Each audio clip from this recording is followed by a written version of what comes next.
नमस्कार, आप देख रहे हैं खबर उत्तराखंड। मैं हूं गौरंगी गुप्ता। बात करेंगे आज की खबरों के, लेकिन उससे पहले एक नजर सुर्खियों पर। रक्षाबंधन पर प्रदेश की बहनों के लिए धामी सरकार का तोहफा। रोडवेज बसों में 2 दिन तक नहीं लगेगा किराया। 28 से 29 अगस्त को मुफ्त सफर। नैनीताल छात्र उफानती नदी पार करने की मजबूत। हाईकोर्ट ने सरकार को 2 हफ्ते का दी मांग। जवाब का बरसात में बच्चों की पढ़ाई जाती है ठप। सितारगंज में हॉट बाजार के खिलाफ व्यापारियों का मोर्चा। व्यापार मंडल ने तहसील पहुंचकर सौंपा ज्ञापन। कारोबार प्रभावी होने की आकांक्षा। चमोली में आक्रामक कुत्तों का बढ़ रहा है खतरा। स्कूल बंद, बच्चों की सुरक्षा को लेकर प्रशासन अलर्ट। बाजार और स्थानीय इलाकों में दहशत। नैनीताल में डंपरों की रफ्तार पर हाईकोर्ट ने सख्ती। वही पूछा 3 साल पुराने सुझाव पर क्यों नहीं हुआ अमल। डंपर की चपेट में आकर बच्ची की मौत। उत्तराखंड में बारिश की वजह से नदियां उफान पर। प्रदेश सरकार और मौसम विभाग ने 4 धाम यात्रियों को अलर्ट रहने की सलाह। आप देख रहे हैं के न्यूज, खबरों का सारथी। खबर सितारगंज से है, जहां प्रस्तावित हाट बाजार को लेकर व्यापार मंडल और ने मोर्चा खोल दिया है। व्यापारियों ने प्रशासन को हाट बाजार की अनुमति नहीं देने की मांग की है। साथ ही चेतावनी दी है कि अनुमति मिली तो आंदोलन किया जाएगा। राम नगीना पैलेस से बाहर व्यापारी द्वारा हाट बाजार लगाए जाने की अनुमति की प्रक्रिया को सूचना पर व्यापार मंडल के नेतृत्व के व्यापारी तहसील पहुंचे। वहीं पर व्यापारियों ने एसडीएम के नाम पर संबोधित ज्ञापन तहसीलदार हिमांशु जोशी को सौंपा है। व्यापारियों का कहना है कि सितारगंज का स्थानीय बाजार पहले से ही मंद और आर्थिक रूप से चुनौतियों से जूझ रहा है। ऐसे में बाहरी व्यापारियों को अस्थायी हाट बाजार की अनुमति देने से यह दुकानदारों को उनके कारोबार पर गहरा असर डाल सकता है। व्यापार मंडल ने प्रस्तावित स्थलों की सुरक्षा और यातायात व्यवस्था पर भी सवाल उठाया है। व्यापारियों के मुताबिक यह हाईवे स्कूल जाने के लिए प्रमुख मार्ग है। यहाँ रोजाना हजारों वाहन गुजरते हैं। व्यापार मंडल ने चेतावनी दी है कि अनुमति दी गई तो धरना प्रदर्शन किया जाएगा। जाम की बहुत ज्यादा परेशानी रही है। 100 बाजार लगता है इधर, वहाँ पे बहुत ज्यादा जाम की स्थिति बनी रहती है। सिरकुल चौराहे पे, सिरकुल चौराहे पे रामनगीना पहले जो हमारी वो लग रही है, बाजार लग रही है, वो पहले व्यापारी हमारा वैसे बहुत परेशान है। व्यापार वैसे ही नहीं है, व्यापार वैसे चल रहा है। व्यापारी और परेशान है। एक और बाजार लग जाएगी तो वैसे हमारा व्यापारी और परेशान हो जाएगा। जहाँ पे दुर्घटना होने की बहुत संभावना है। हम चाहते हैं कि उसमें अगर परमिशन ना दी जाए तो बेहतर रहेगा, नहीं तो अगर परमिशन दी जाती है उसमें व्यापार मंडल की ओर से ये दिया गया है कि शहर में अभी एक कोई बाजार लगने जा रही है कि जो कि एक हाईवे है और उसके आसपास स्कूल भी हैं, तो उसके उपलक्ष्य में भी व्यापार मंडल ने एक ज्ञापन दिया है कि उसको कोई नई परमिशन ना दी जाए, जिससे कि शहर में व्यापारियों को दिक्कत हो। किया गया है सिरकुल चौराहे पे रामनगीना पैलेस के अंदर एक बाजार लगने जा रहा है, जिससे वहाँ पर बच्चों को, छोटे छोटे बच्चे स्कूल में जो पढ़ते हैं, ट्रैफिक जाम रहेगा, वहाँ पे उनके दुर्घटना होने की संभावना ज़्यादा रहेगी।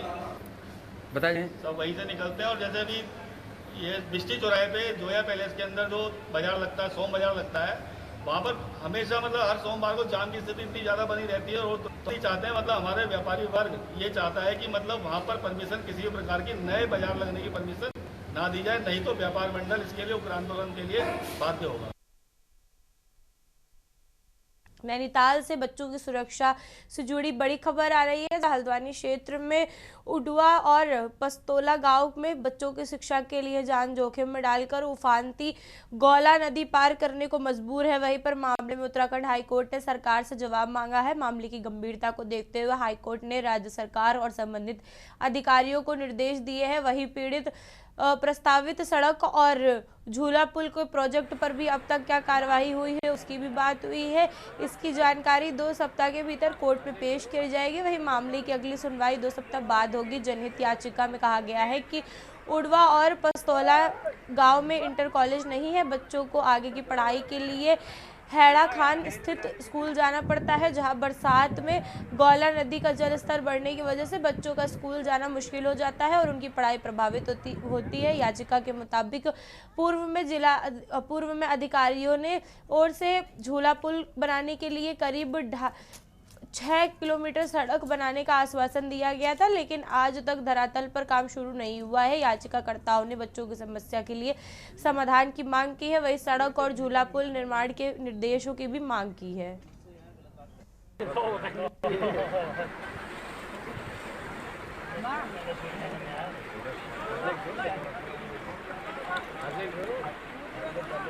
वर्ष 2021 में, जिसमें ये कहा गया था कि उडवा और पस्तोला नाम के 2 गांव हैं जहां पर कोई इंटर कॉलेज नहीं है और इंटर की शिक्षा लेने के लिए बच्चे गौला नदी पार करके जाते हैं हेड़ा खान इंटर कॉलेज में, जिसके लिए उनको नदी को पार करना पड़ता है, जिसमें कई बार नदी का प्रवाह ज़्यादा होने से उनके जीवन पर भी भय बना रहता है और बरसातों में लगभग स्कूल जाना उनके लिए असंभव हो जाता है। तो इसमें पूर्व में कोर्ट में ये बताया गया था एग्जीक्यूटिव इंजीनियर की ओर से कि यहाँ पर एक सस्पेंशन ब्रिज यानी झूला पुल का निर्माण किया जाएगा, उसका प्रस्ताव भेजा गया। फिर बाद में कहा गया कि 6 किलोमीटर की एक सड़क बनाई जाएगी, परंतु दोनों ही कार्य आज तक नहीं हुए। खबर चमोली से है, जहां नारायण बागड़ में आक्रामक कुत्तों का खतरा बढ़ गया है। कुत्तों को लगातार हमलों के शिकारी लोग और इसके बाद एक बच्चे की सुरक्षा को देखते हुए नारायण बागड़ में 10 स्कूलों की स्थायी अवकाश घोषित कर दिया गया है। वहीं सरकारी, अर्ध सरकारी और निजी विद्यालयों को फिलहाल बंद रखने के निर्देश दिए गए हैं। हालांकि विद्यार्थियों की पढ़ाई प्रभावित न हो, इसके लिए ऑनलाइन कक्षाएं संचालित करने को कहा गया है। बच्चों को लेकर अभिभावकों की चिंता बढ़ गई है। आक्रामक कुत्तों पर नियंत्रण के लिए वन विभाग, पशुपालन विभाग और डीआरएफ की टीम लगातार सक्रिय है। वहीं वो मुख्य बाजारों में घूमकर संवेदनशील इलाकों में कुत्तों को पकड़ने का अभियान चला रही है। कुत्तों के आक्रामक व्यवहार को स्थानीय लोगों और व्यापारियों के बीच में भय के माहौल का कारण बन गया है। वे प्रशासन का फोकस बच्चों और आम लोगों को सुरक्षित महसूस कराना और कुत्तों के आतंक का प्रभावी नियंत्रण करना है।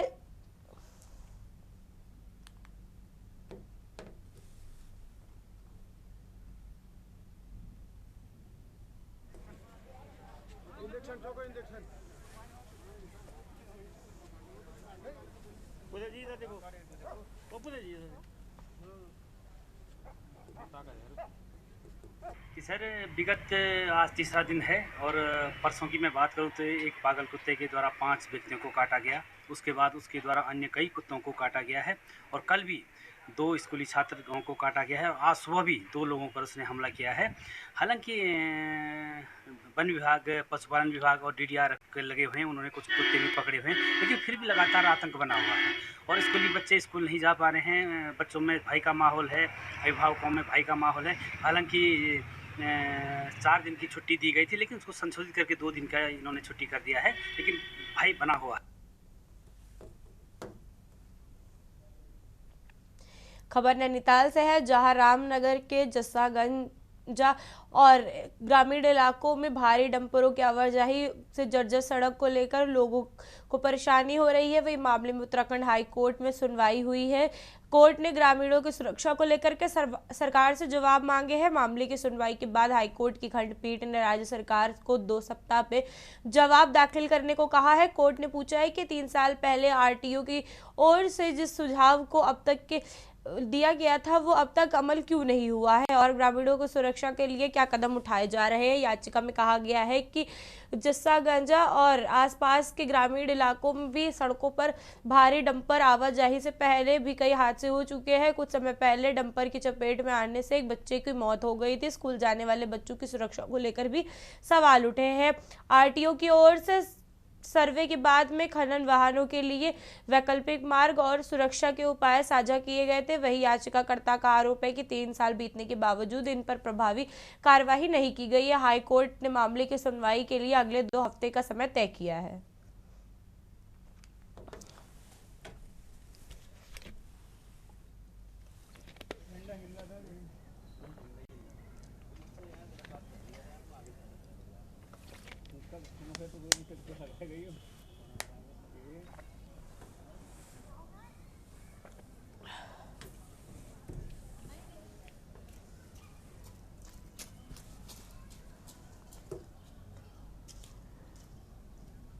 इसमें पूर्व में ग्रामीणों की ओर से याचिका दायर की गई थी 2023 में, जिसमें ये कहा गया था कि ये गांव की जो सड़क है, विलेज रोड है, उससे भारी खनिज लदे हुए वाहन गुजरते हैं, जिससे पूर्व में एक छात्रा की मृत्यु हुई थी और कई अन्य दुर्घटनाएं भी हो चुकी हैं और ग्रामीणों को हर समय खतरा बना रहता है, जिस कारण वहाँ पे आवाजाही में बहुत कठिनाई हो रही है। जिसके बाद कोर्ट ने डायरेक्शन दी थी और वहाँ पर सर्वे हुआ था। सर्वे के बाद आरटीओ हल्द्वानी द्वारा उसमें सजेशन दिए गए थे कि इस रोड में कुछ इंटरिम मेजर के तौर पर कुछ स्टेप्स उठाए जाने हैं और उसके अलावा परमानेंट सॉल्यूशन के तौर पे अल्टरनेट रोड को बनाया जाना है। परंतु 3 साल बीतने के बाद भी कुछ भी नहीं हो पाया। तो आज कोर्ट में इस मामले की सुनवाई हुई थी और कोर्ट ने ये देखा कि फोटोग्राफ और वीडियो जो रिसेंट हैं उसको देखकर ये पता चल रहा है। उत्तराखंड के चमोली जिले में हिंसक कुत्तों के आतंक के चलते 10 स्कूलों को अगले 4 दिनों तक बंद करने का फैसला किया गया है। वही सुरक्षा को मद्देनजर रखते हुए छात्रों और शिक्षकों को स्कूल न बुलाने का निर्णय लिया गया है। दावा किया जा रहा है कि देश के इतिहास में यह दूसरी बार है जब कुत्तों के आतंक के कारण स्कूलों को बंद करना पड़ा है। इससे पहले जम्मू कश्मीर में राजौरी में कुत्तों के हमले के चलते 8 ग्राम पंचायतों के स्कूल एक दिन के लिए बंद किए गए थे। इसी दौरान लोगों की सुरक्षा के लिए सीआरपीएफ की तैनाती भी की गई थी। 2024 की एक रिपोर्ट के मुताबिक देश में रोजाना 10,000 से अधिक डॉग बाइट के मामले सामने आते हैं। कुत्तों के काटने और रेबिज की रोकथाम व इलाज पर सरकार का हर साल 100 करोड़ रुपए से अधिक खर्चा करती है। वही इसके बावजूद आवारा और हिंसक कुत्तों को हमले की समस्या लगातार चिंता का विषय बनी हुई है।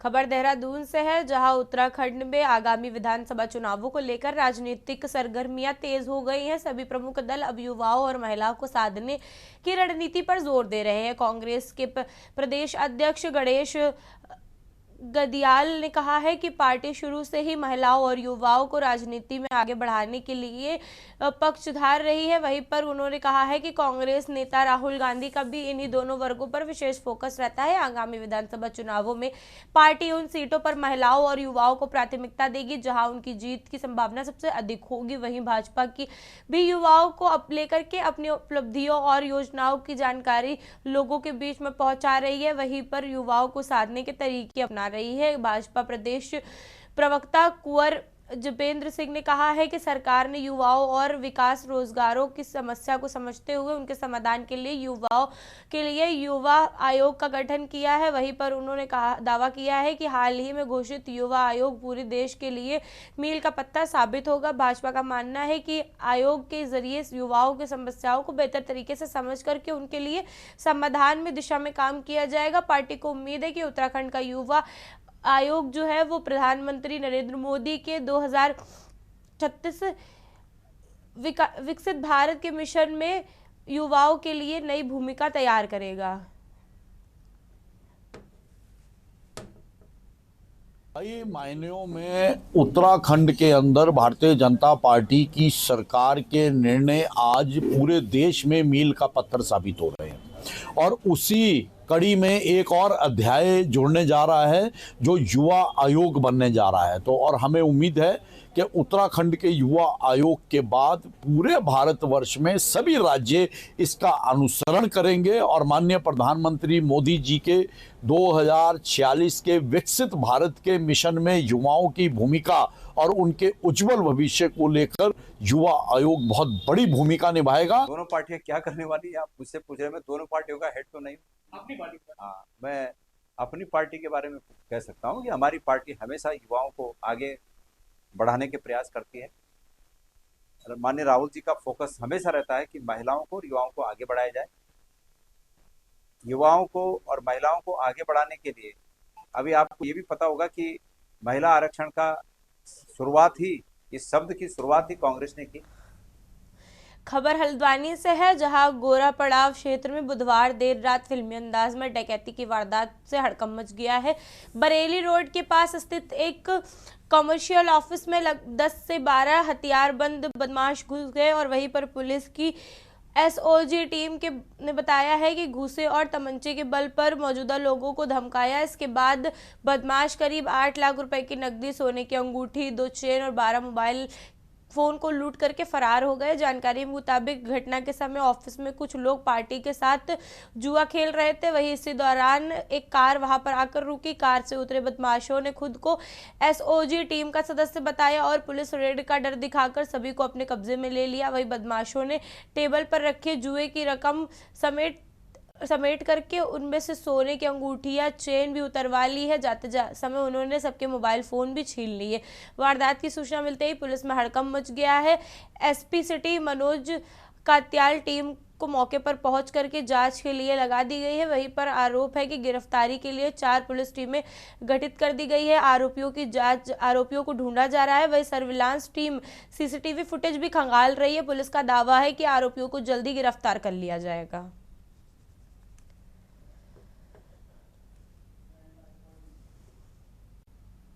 काशीपुर के प्रतापपुर चौकी क्षेत्र में सड़क किनारे खड़ी एक स्विफ्ट कार से मिले शव ने उलझी हुई गुत्थियों को उधम सिंह नगर पुलिस के महज 48 घंटों में ही सुलझा दिया है। शुरुआत में जिसे एक सामान्य सड़क हादसा समझा जा रहा था, गले पर मिले चोटों और गहरे निशानों के उस हादसे के पीछे की छिपी खौफनाक साजिश का पर्दाफाश कर दिया है। मृतक संजीव कुमार की हत्या किसी बाहरी ने नहीं बल्कि उनकी अपनी ही पत्नी निशा ने अपने नाबालिग नौकर के साथ मिलकर रची थी। वहीं पर पुलिस की गहन जांच, सीसीटीवी फुटेज, मोबाइल लोकेशन और फॉरेंसिक साक्ष्यों के आगे पत्नी के झूठ को उसे बयान कर दिया है। वही ज्यादा देर तक वो टिक नहीं सके।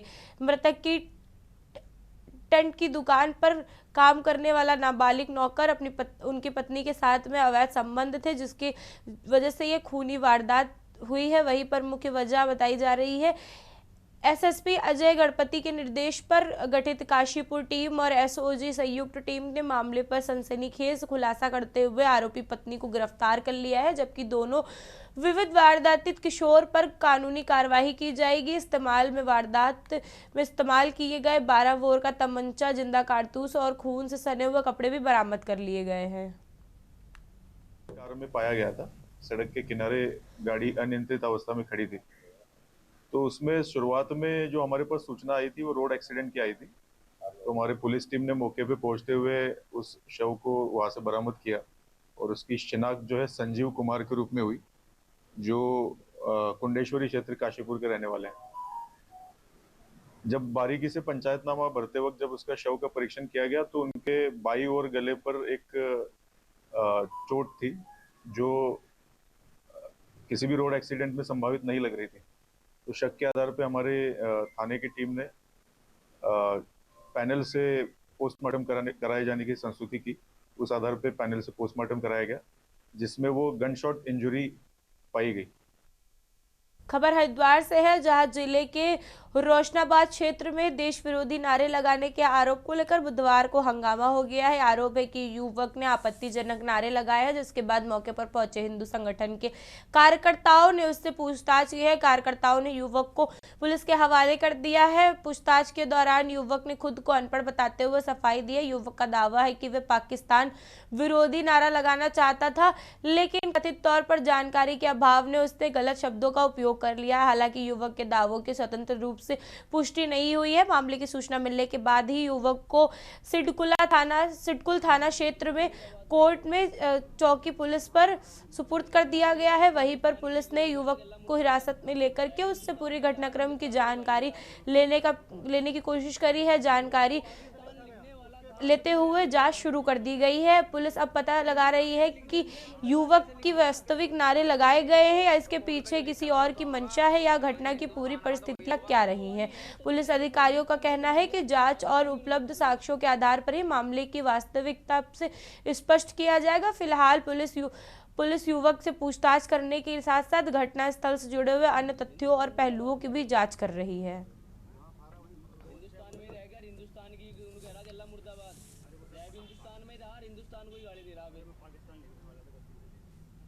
पाकिस्तान लिखने वाला था, लिखा गया हिंदुस्तान, तो हिंदुस्तान कैसे लिख दिया इसने, मुर्दाबाद कैसे लिख दिया, पढ़ा हुआ नहीं है तो बोल का जो लिखा वही तो होगा भाई। मैंने हिंदुस्तान का तो वही होगा, पढ़ा हुआ नहीं है तो तुमने फिर हिंदुस्तानी कैसे लिख दिया, पाकिस्तान क्यों नहीं लिखा तुमने।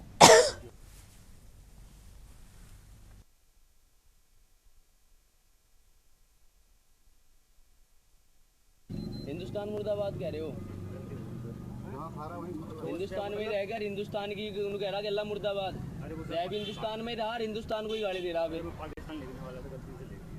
अच्छा, पाकिस्तान लिखने वाला था, लिखा गया हिंदुस्तान, तो ये तो पढ़ा हुआ भी नहीं है, तो हिंदुस्तान कैसे लिख दिया इसने, मुर्दाबाद कैसे लिख दिया, पढ़ा हुआ नहीं है तो बोल का जो लिखा वही तो होगा।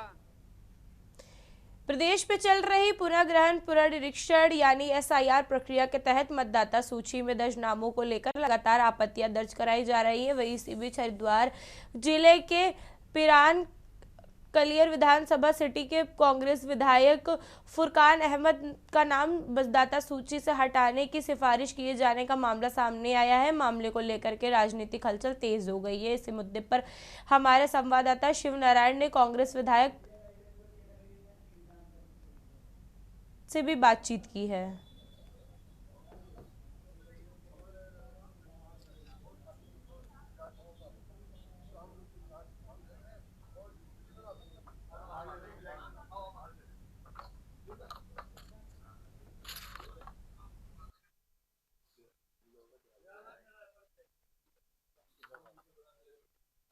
मैं इस वक्त मौजूद हूँ देहरादून के कांग्रेस भवन में, जहाँ पर हमारे साथ प्रियंका के विधायक मोहम्मद फुरकान अहमद जी हमारे साथ हैं और जिनका नाम वोटर लिस्ट से काटा गया है, ऐसी जानकारी मिल रही है। उनसे ही जानते हैं किस तरह का ये मामला है। सर, आपका नाम जो वोटर लिस्ट से काटने की आपत्ति दी गई है, कैसे देखते हैं? ये हमें पहले ही आशंका थी कि हम बार बार अधिकारी से कह रहे थे कि कुछ लोग फर्जी आपत्ति लगा रहे हैं, तो हमने जिलाधिकारी को, जो ज्वाइंट मजिस्ट्रेट को, सबको पहले भी बार बार कहा। हर मीटिंग में हमने कहा कि काफी लोगों पर आपत्ति, मेरी विधानसभा में लगभग 1700 पर आपत्ति लगी, जिसमें मेरा मानना है कि 100% झूठी लगाई गई है। और खुद मेरे नाम पर भी, मेरा बूथ नंबर 126, और जो मेरे नाम पर आपत्ति लगी 12 तारीख में आपत्ति लगाई मोहम्मद फुरकान के नाम से, जो फुरकान दूसरे वार्ड का रहने वाला। तो जब मैंने उसे मालूम किया कि भाई आपने मेरा आपत्ति लगाई, कि मैंने नहीं लगाई, क्योंकि मेरे वाले साहब प्रधान रहे गाँव में, मेरी वाइफ प्रधान नहीं। मैं 96 में चुनाव लड़ा बहुजन समाज पार्टी से, मैं 2007 में कांग्रेस से लड़ा और 3 बार में लगातार विधायक हूँ। जब एक मेरे नाम पर आपत्ति लग सकती है तो और फर्जी, तो और आप देखो कि पूरी विधानसभा, पूरे प्रदेश में कितने लोगों पर फर्जी आपत्ति लगी होगी। तो उसमें हमारी यही मांग है कि उनकी जांच होनी चाहिए। जो भी आपत्ति इनमें इसका आपत्ति लगवाने के पीछे किसका हाथ है, उसके भी खिलाफ कार्रवाई होनी चाहिए। आपकी विधानसभा में BLA मौजूद होंगे, BLA जो कांग्रेस के द्वारा मौजूद थे, क्या उन्होंने आपकी जानकारी दी? नहीं, हमारे जो BLO, जब वो लिस्ट आई तो हमारे BLO ने देखी, हमने सामने देखी, तो उन्होंने भी एतराज किया कि ये जो गलत लगी मेरे नाम पे नहीं, और भी जो लोगों पे, मेरे पे काफी एफिडेविट, बहुत से जिन लोगों के नाम से और बूथों पर भी आपत्ति लगाई गई, उन लोगों ने एफिडेविट दिए ज्वाइंट मजिस्ट्रेट के यहाँ जाकर कि हमने कोई आपत्ति नहीं लगाई। धन्यवाद। हाँ, ये थे हमारे साथ कांग्रेस के विधायक फुरकान अहमद जी, जिनके ही खुद की आपत्ति नाम काटा गया था। और ये आरोप लग रहे हैं कि बीजेपी कहीं न कहीं चिन्हित कर लो जो कांग्रेस के कार्यकर्ता हैं या पदाधिकारी हैं या विधायक हैं, उनके पाती लगाकर उनके नाम कटवाने का काम कर रही है। मैं शिवनारायण अपने सहयोगी कैमरामैन के साथ, के न्यूज इंडिया, देहरादून। अगली खबर बागेश्वर से है, जहां जिले की वर्षों पुरानी जन समस्याओं को लेकर अब लोगों का सब्र जवाब देने लगा है। वही समस्याओं के समाधान की मांग को लेकर के बागेश्वर जिले के संघर्ष समिति ने जिले कार्यालय पे आंगन में धरना शुरू कर दिया है। वह समिति ने प्रशासन के सामने 14 सूत्रों की मांग रखते हुए मांगों पर ठोस कार्रवाई होने की मांग करी है। वहीं उन्होंने कहा है कि आंदोलन जारी रहने का ऐलान कर दिया गया है। आंदोलन का नेतृत्व पूर्व व्यापार मंडल अध्यक्ष कवि जोशी और कृषक रमेश पांडे कर रहे हैं। आंदोलनकारियों का कहना है कि वे लंबे समय से जन समस्याओं को लेकर प्रशासन को लगातार ज्ञापन सौंपते आए हैं, लेकिन अधिकारियों से मुलाकात कर समस्याओं के समाधान की मांग भी की है, लेकिन हर बार सिर्फ आश्वासन मिलता है और समस्या जस की तस बनी रहती है। समस्याओं का कोई समाधान नहीं होता है। समिति का आरोप है कि प्रशासन की कार्यशैली समस्याओं के समाधान के बजाय लोगों को एक कार्यालय से दूसरे कार्यालय के चक्कर लगाने तक सीमित रख रही है। वहीं पर आंदोलनकारियों के बार बार ज्ञापन देने के बावजूद समाधान नहीं होने पर अब आंदोलन ही एकमात्र रास्ता बचा है। संघर्ष समिति ने स्पष्ट किया है कि आंदोलन किसी व्यक्ति या राजनीतिक दल के खिलाफ नहीं, बल्कि बागेश्वर की जनता के अधिकार और जिले के विकास से जुड़े मुद्दों को लेकर है। समिति ने प्रशासन से मौके पर पहुंचे हुए समस्याओं को सुनने और उनके 14 सूत्रीय मांगों पर कार्यवाही की मांग की है। खबर उत्तराखंड में मेरे साथ इतना ही। आप देखते रहिए के न्यूज़ इंडिया। नमस्कार।